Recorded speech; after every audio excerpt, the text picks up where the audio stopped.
Nggak terasa puasa kita sudah memasuki hari ke-16.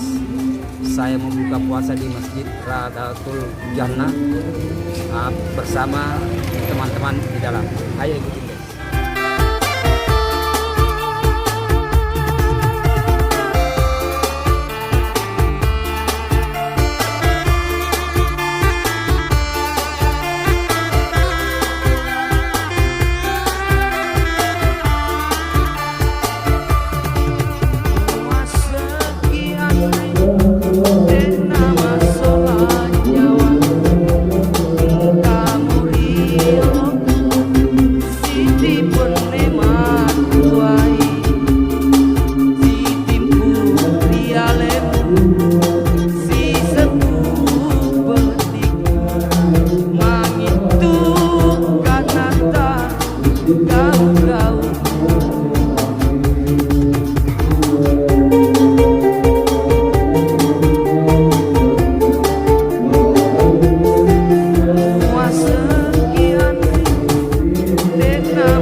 Puasa bersama teman-teman yang sedang melaksanakan puasa. Amin.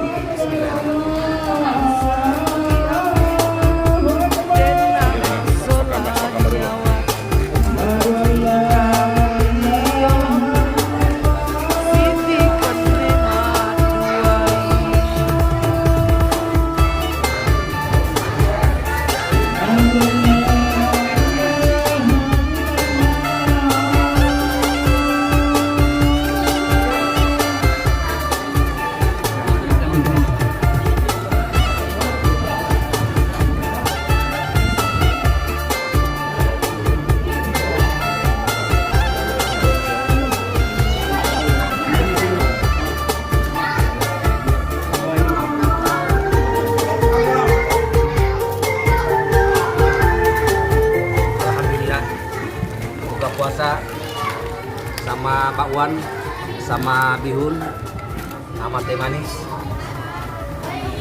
Oke, sampai di sini dulu acara kita buka bersama. Jangan lupa nonton video berikutnya. Assalamualaikum warahmatullahi wabarakatuh.